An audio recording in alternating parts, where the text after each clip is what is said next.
And we are live. You see how that works? Technology, Hello, a miracle. I know honestly, it still feels like one every time. Welcome, welcome, welcome. Lovely to see you, Linda. Good of you to chase along the changing time windows. We're here at a very special time today on our Sunday live stream. I'm delighted to welcome none other than Paul Chiddicks. And I have to tell you a little secret, Paul. In my little head, I'm always thinking of you as Sir Paul. So you are to Sir me Paul. Sir Paul.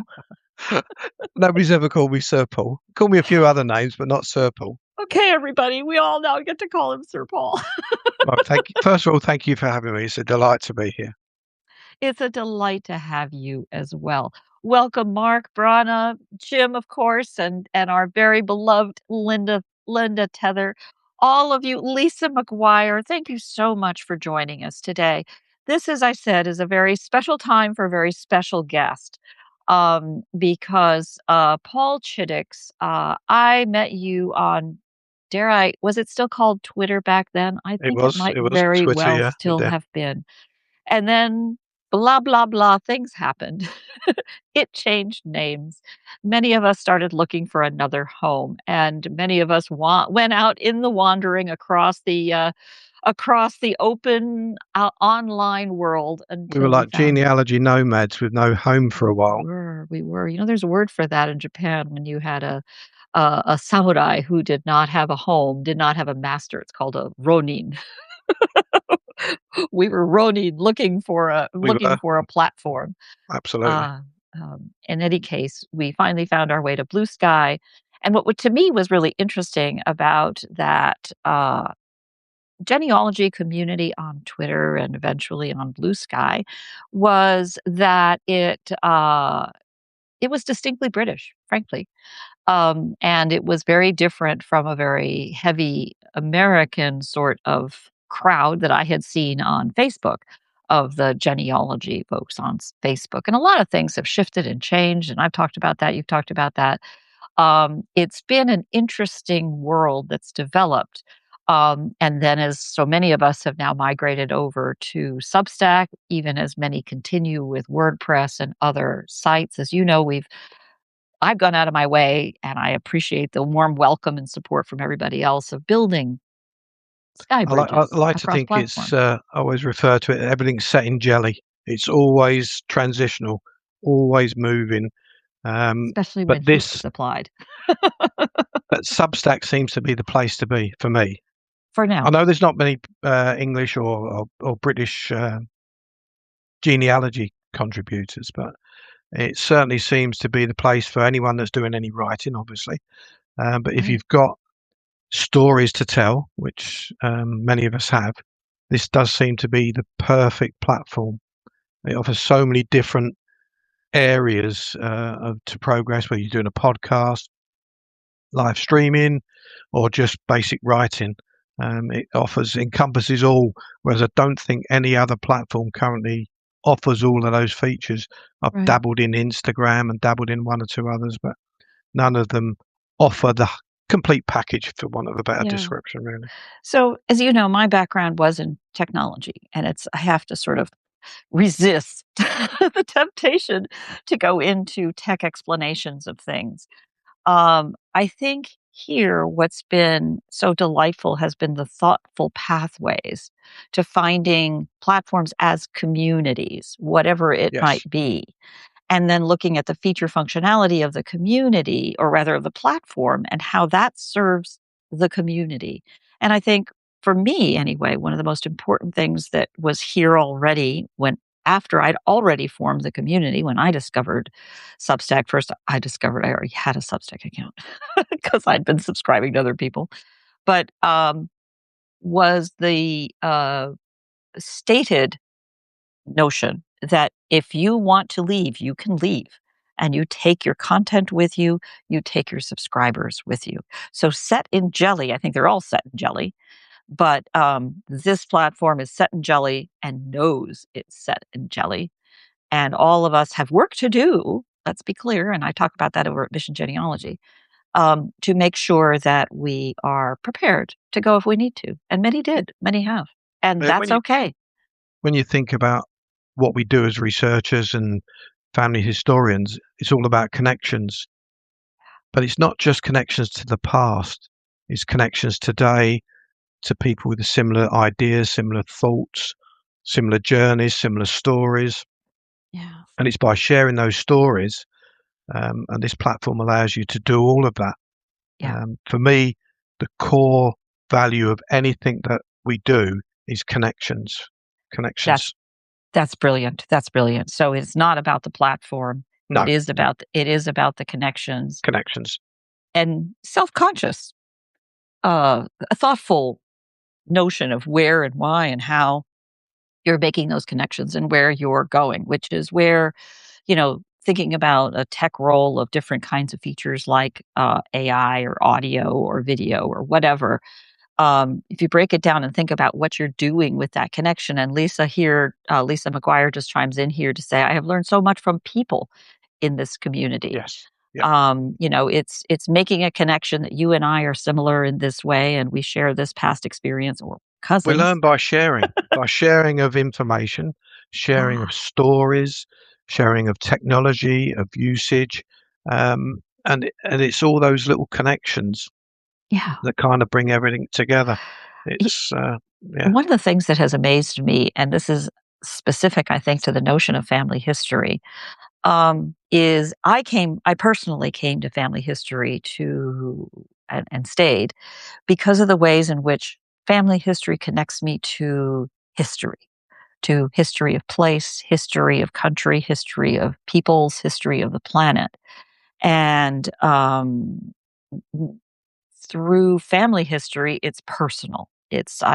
Understand where my people were 250 years ago, or where some my friends' people were. Now I care. Now I care and I'm learning more. Jill Swenson just joined, for example, and has a brand new book out about the indigenous peoples in the American Midwest and land and the experience in that.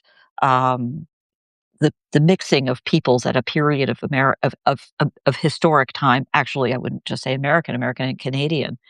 And now I care about what's happening there in an area I knew very little about. it's when you make that step from collecting the names and the dates and filling that tree out in the early years, and we all have to go through that.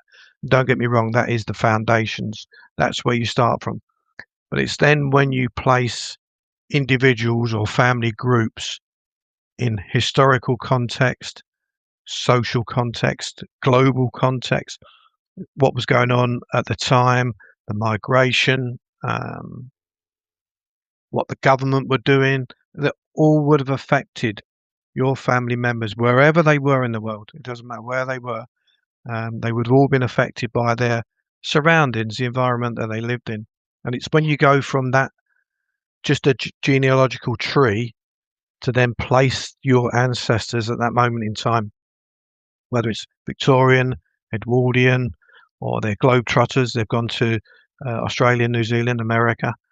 It's when you make that step is when you go from just what I would call a genealogist to a family historian, then, because you're then telling stories and you're then bringing social history into family history. That's Yeah. a big step.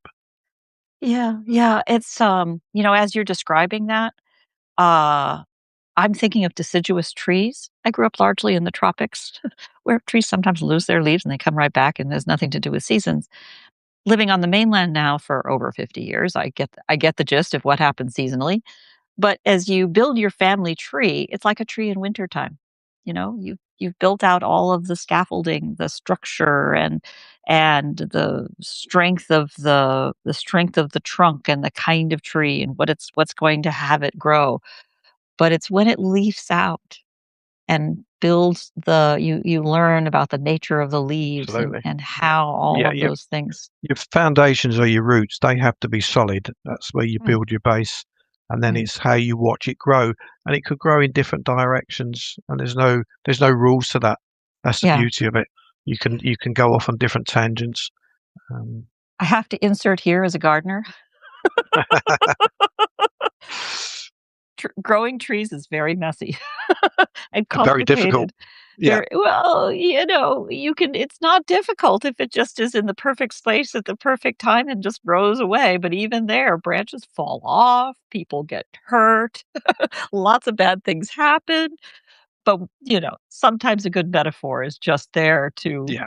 then It's too talk too about easy. It's a gift. it's a gift. So I'm just coming back from an hello, Kyla. I see you there. Kyla and I are just waking up Oh, having you've been on flown that, home. show, yeah? Yes, we were roommates together. Once again, we'd never met. Known her, my bestie, for 2 years now, never met in person. And there we were, a dynamic duo running around the conference at the relatively small town of Fort Wayne, Indiana. But anybody in the American family history space knows that Fort Wayne, Indiana is not ordinary. There is an extraordinary confluence of factors and, frankly, the right person at the right place at the right time that resulted in this extraordinary gem of a library at the Allen County Public Library. And it's really funny to see 1,000 people in a conference center across the street from the library. As soon as the bell goes off and the 5 o'clock program is Like over, we school's all make out. a beeline to the library. The library was open till 10. We were closing down the library every night. Yeah, it was really quite something, but it's also quite an extraordinary library dedicated to the proposition of family history and why we're doing what we do. I'm also, if I may insert, kind of proud of what we're building here. And it was really such an honor to be talking about the power of storytelling with an audience. Oh, wait, that's it. It's storytelling with an And with an audience, audience. because that's always hard with family history, right? Absolutely, yeah. Um, and that's a little bit we were there as a ride along, kind of like the ride alongs we were doing at Roots Tech.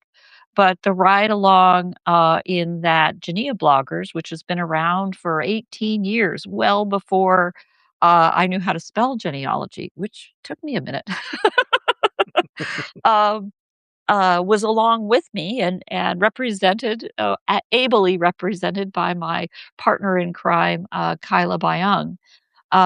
We were there together to represent different aspects of this kind of storytelling.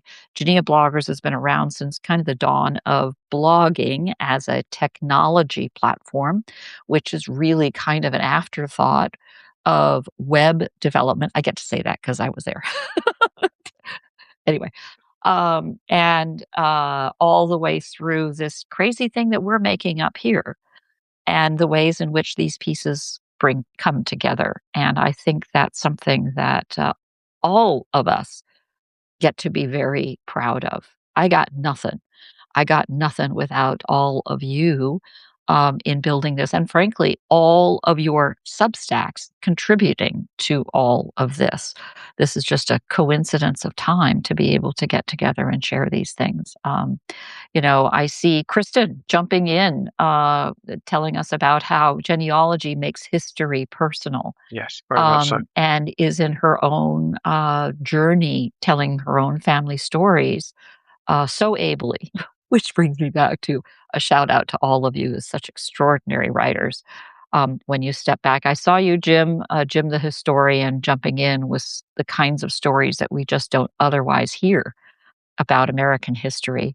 And that's especially on exhibit under these There's just times we're seeing now. so many wonderful writers out there, and the stories are so, you have to sit back and you're blown away by the quality of the writing, the amazing research as well, and then to put that into a story is absolutely fantastic.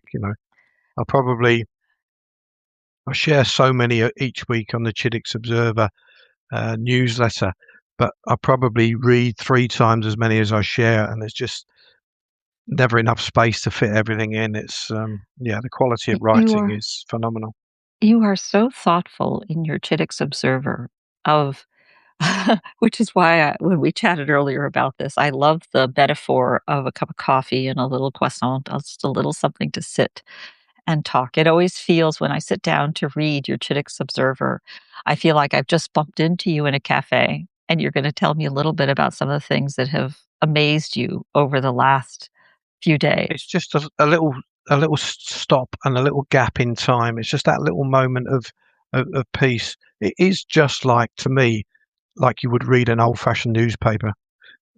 Nobody reads newspapers these days. Everything's online and et cetera, et cetera. But in the old days, I can remember Granddad sitting down, especially on a Sunday, he'd read the paper from cover to cover. That was Sunday morning taken care of.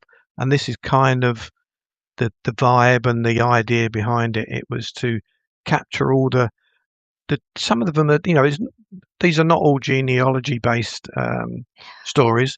There's some very personal and deep and meaningful stories. There's obviously some history related ones, but it was just trying to encompass really a little bit of everything. But it's the little bits that connect. I know there's certain people there. I know Rain. I've shared Rain stuff, and Lisa and Jill. Yeah, it's yeah, so many different stories and ways of telling stories. Yeah.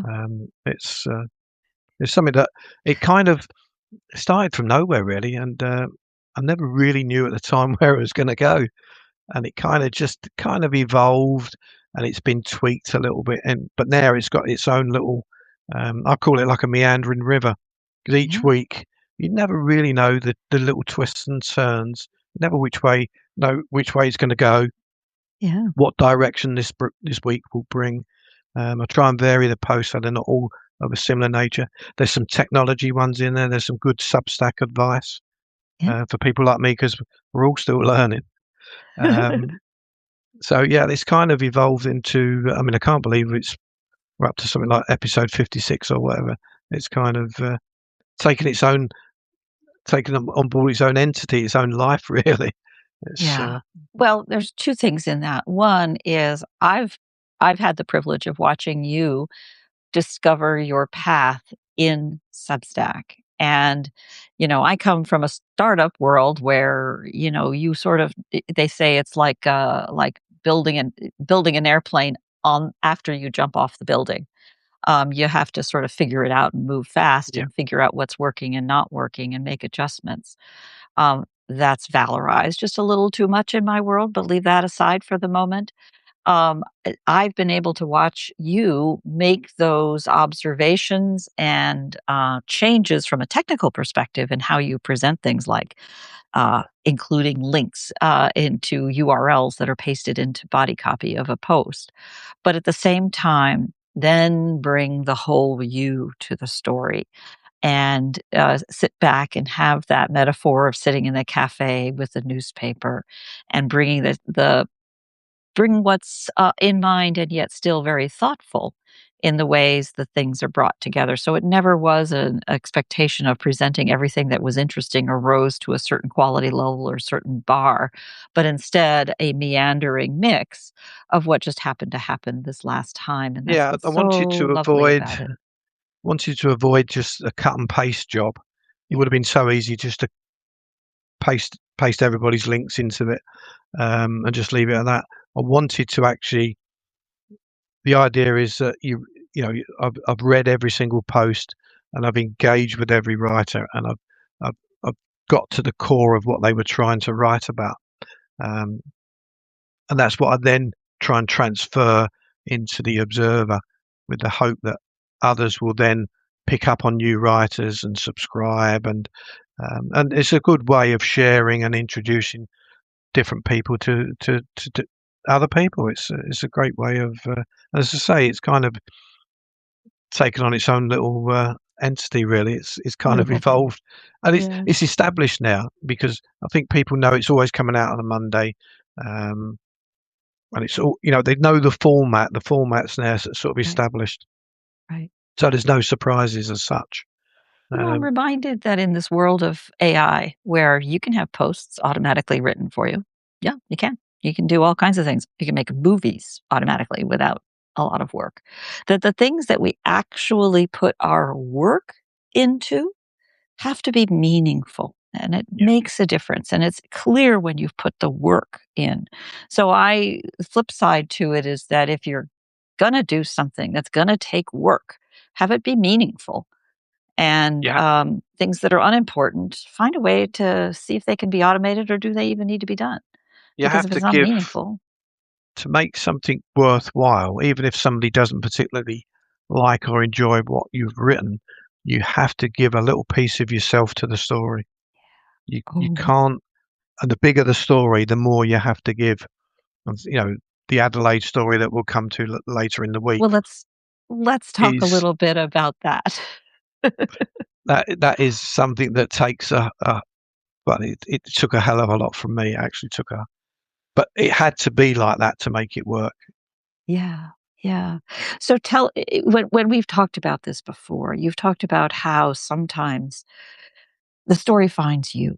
Yes, I'd reached that stage in where most of the people I've been researching over 35 years, so the tree's kind of dried up a little bit. There's only so many stories within your own tree that you can write about, and you can, yeah, of course, every voice matters. I always quote that, and every story is worth telling. But there comes a point where you've kind of exhausted the really good stories. Um, so I started looking for something different. Again, no plan. First of all, I found a grave of an American pilot in our local town. I thought that's got to be interesting. So I researched all of that and wrote a detailed story, and that kind of went on for months. There was connections. I spoke to relatives in America. I had some of the original drawings of his gravestone sent to me that were drawn up. So that kind of really came out of just stumbling across a grave on a walk in town. So that was one story, and then I wrote about the Titanic, the iconic picture from the Titanic. The day afterwards, the young boy that Mm. was pictured outside selling the newspapers that announced that the Titanic had sank.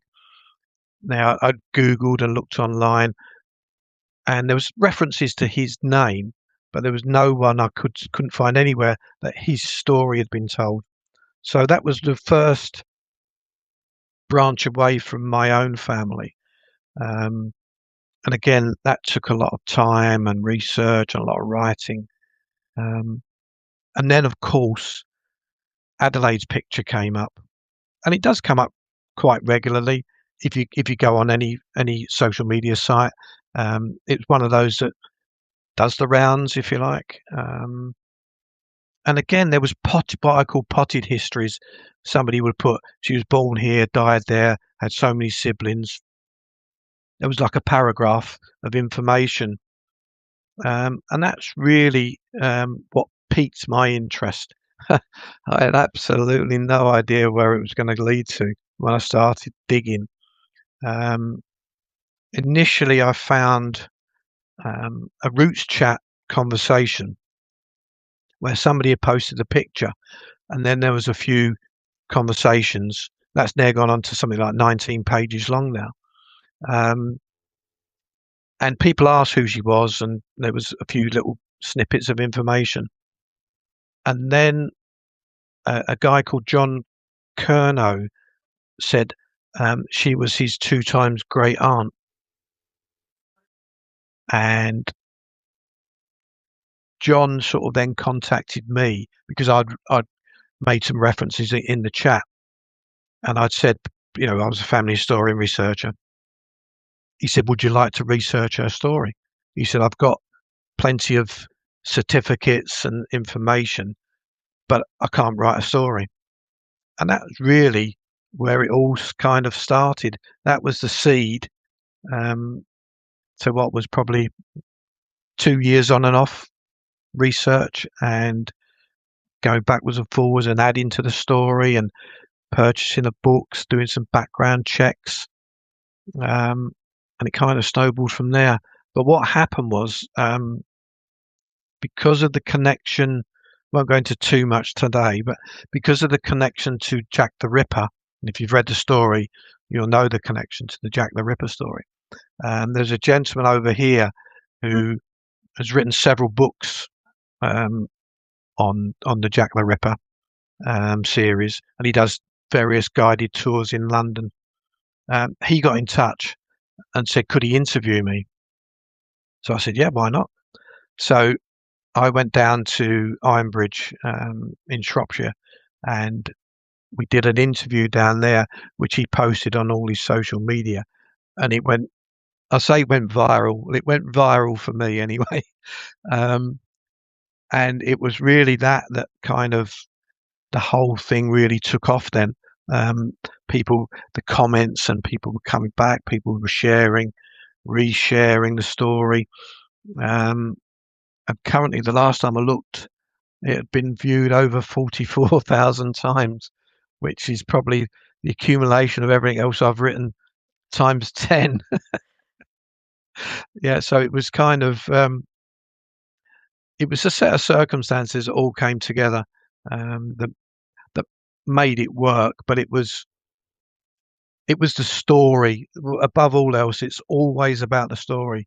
You can share, you can have people boost it and post it, but at the core of everything was Adelaide's story. Um, and again, for everyone, if they've read the story or not, if you wrote a film script or you did a play um, thing for Netflix, if you were going to film that for Netflix, they'd turn it down because it was too unbelievable. There was just too much in there. Um, and they say that stories come in layers.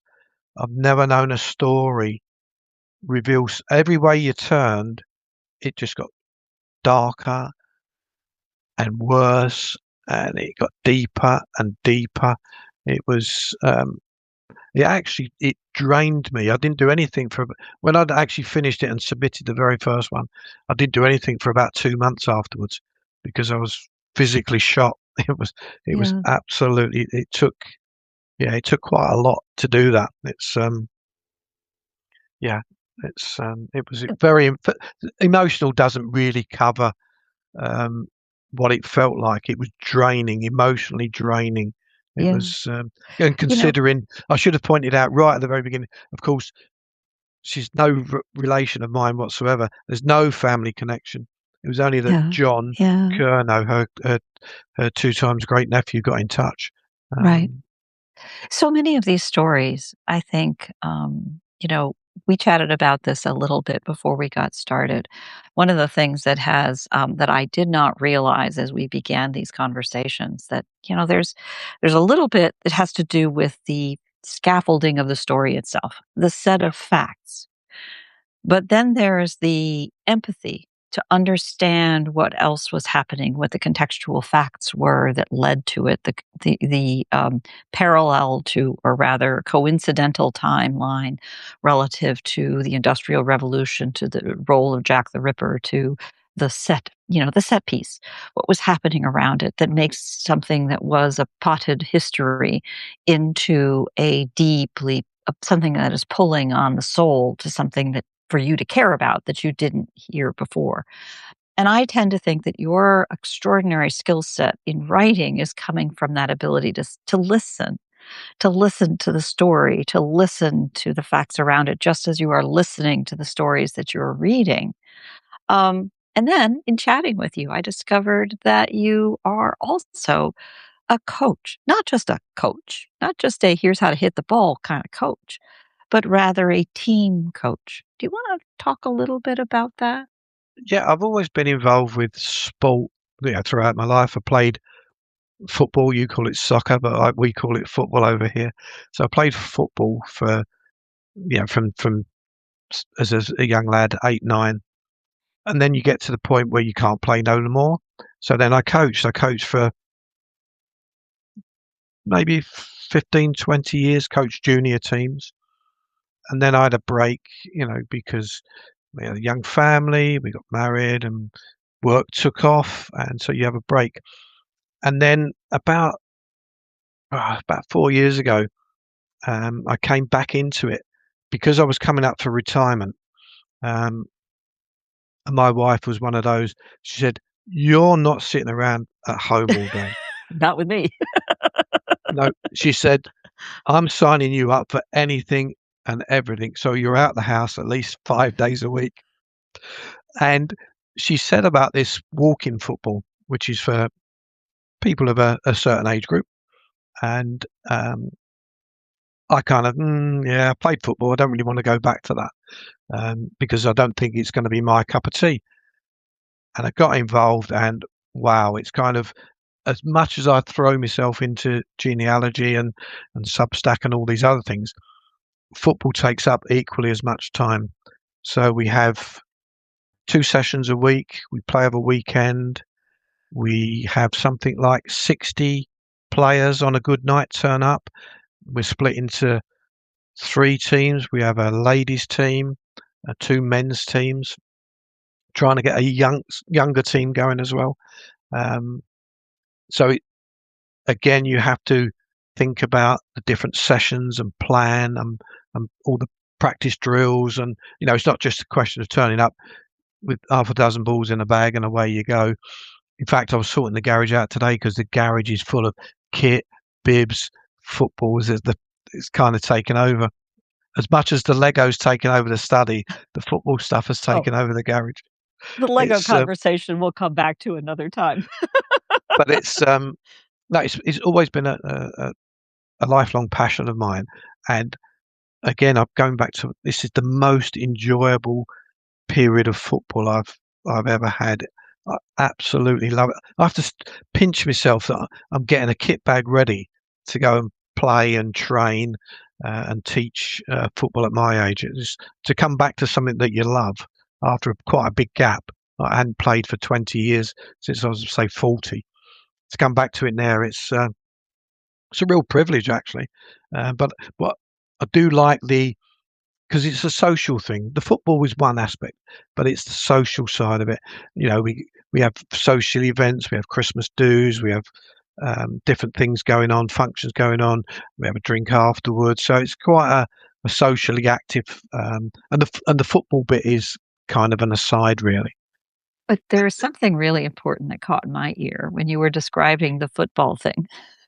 And trust me, I'm not a aficionado of the finer points of your football, but rather what you were telling me about what you do in the coaching process in terms of listening to the individuals that are playing. Tell me a little bit about that. Yeah, you have to. Everyone's individual. It's I think, whether you in a work environment, whether you work in a team or a group, whether you're the team leader or just a part of that team, or whether you're in a soccer dressing room, soccer training pitch, you've got to recognise you can't be too generic with what you say and how you treat people.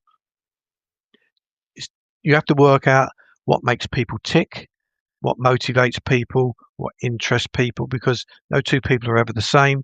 Everyone's a little bit unique. Some people need a cuddle from the coach. They need an arm around the shoulder. They need to be valued. Need to be told that um, they're appreciated and their talents are worth it. Because some people lack confidence. People come to it for so many different reasons. People come to health reasons, social reasons, um, and you have to take everything from that individual perspective and try and encourage and get the best out of them so that experience for them is the best it can be. And you try and do that as much as you can for as many people as you can. Some people don't really engage too much; they're a little bit shy socially. So it's trying to tease tease that out of people, and that just comes with time. And that's I suppose that's a life skill. It's not necessarily a football or coaching skill. It's Yeah. something that you learn. Comes with experience. Comes with retirement and being old. Hey, I'm listening. I'm listening. So this has been such a fabulous opportunity to speak with you and to share what I have heard in our private conversations that I find so motivating. I think all of you could see from those few words how that immediately applies to what we are all doing here in this oddly online social environment of knitting together a shared goals and shared experiences to build a community of listeners and to share that perspective with our own family and friends to bring them back into it.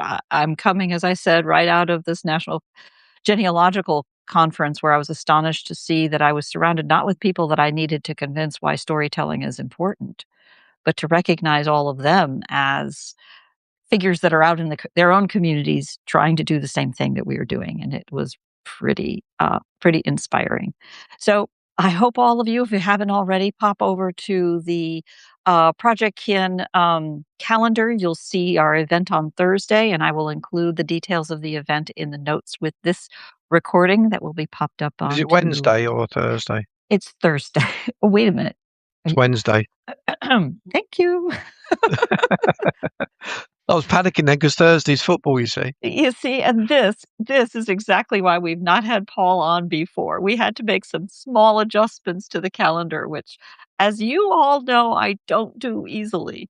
But that is indeed on Wednesday, Pacific time. My friends in the other side of the planet in Australia and New Zealand, who are always a day ahead, this will be Thursday to them. So maybe that's my excuse. No, not really. So, also this week, we have, for all of our friends that we were meeting at Roots Tech, Kyla and I were meeting at Roots Tech, we have our mission genealogy gatherings, which we started back in 2024, I think, as a way to help each other get comfortable with the mechanics of running Substack. And it's turned into a clubhouse as genealogists to compare notes of what's going on. Everything is on the table and welcome, just as long as everybody is supportive and welcoming. And I've never even had to that's never even been an issue because of all of who you are. And that'll all happen on Tuesday in 2 different sessions. So it's a privilege to have you on Wednesday. Stay tuned, and we will hear all about Adelaide's story, how we got there, and where this is going. Thank Thanks you for having again. me. Thank you. Thank Thank you you very so much. much. Take care now. Bye Bye bye. bye.